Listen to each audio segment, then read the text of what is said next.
सुगंधा और उसकी सास कांता के बीच एक अजीब सी जंग रहती थी। ये जंग थी किचन में कौन ज्यादा अच्छा काम करेगा और घर के सदस्यों के दिल जीतेगा।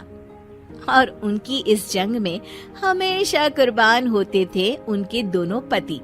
कैसे? आइए देखते हैं इस किचन पॉलिटिक्स की कहानी में। एक दिन किचन में, माँ जी, आज मैं बना रही हूँ मेथी की सब्जी।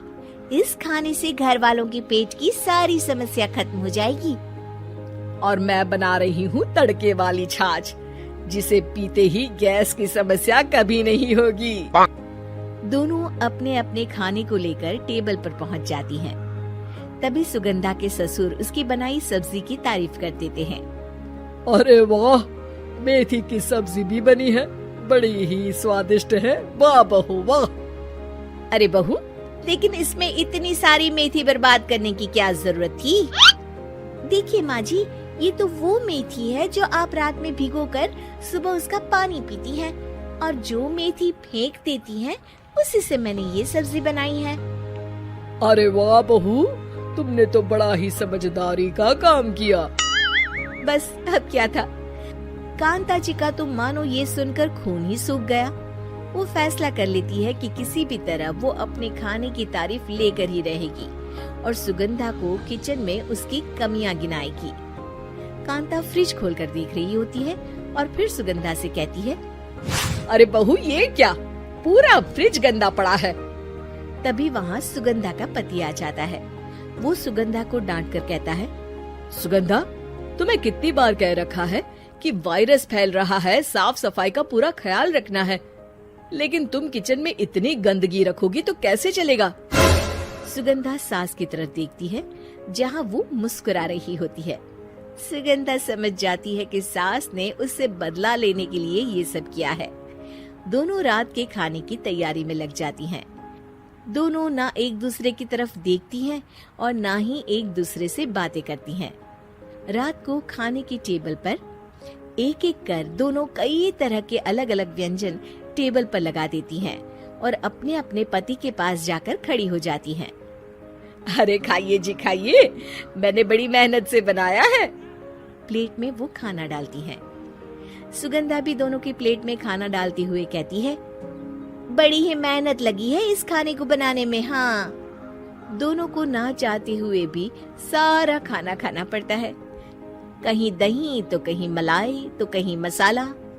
और इन सब के बाद दोनों बड़ी ही मुश्किल से अपने कमरे में सोने जाते हैं। लेकिन अगली सुबह सुगंधा का पति चिल्ला रहा होता है, हाय रे, हाय मेरा तो पेट खराब हो गया।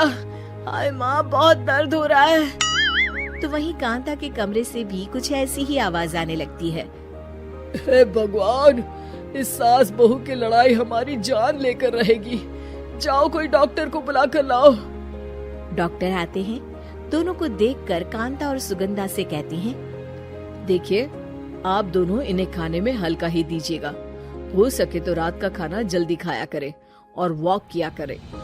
इतना कहकर डॉक्टर वहाँ से चले जाते हैं। जिसके बाद एक बार फिर से दोनों बहुएं किचन में जाती हैं और खाना बनाने में लग जाती हैं। रात में खाने के टेबल पर दोनों एक बार फिर से खाना लगाने लगती है। पापा जी, मैंने ये पतली मूंग की दाल की खिचड़ी के साथ ये पापड़ और पुदीने की चटनी भी बनाई है। अरे बहू, अभी अभी बेचारे पेट की बीमारी से गुजरे हैं। इतना भारी खाना तो डॉक्टर ने भी मना किया है ना। देखिए, मैंने आप दोनों के लिए सूप बनाया है। और दोनों उन लोगों की प्लेट में खाना डालने लगती हैं। तभी दोनों एक साथ बोल पड़ते हैं, बस करो, हमें माफ करो। हमें नहीं खाना इस घर में, ना खिचड़ी और ना ही सूप। हम इंसान हैं, एक वक्त में एक ही खाना खा सकते हैं। बस करो, हमें माफ करो। हमें नहीं खाना इस घर में, ना खिचड़ी और ना ही सूप। हम इंसान हैं, एक वक्त में एक ही खाना खा सकते हैं। इतना कहकर वो दोनों वहाँ से चले जाते हैं। कहानी का अंत। आप लोग उम्मीद कर रहे होंगे कि अंत में सब ठीक हो जाएगा। नहीं जनाब, अगर सास बहू के बीच सब ठीक हो जाए तो आप ये सीरीज देखे ही क्यों? तो मजा लीजिए इस चैनल में सास बहू से जुड़ी कहानियों का, क्योंकि ये ऐसा रिश्ता है जिसकी मिठास उसकी खटास में हमेशा ज्यादा ही रहती है।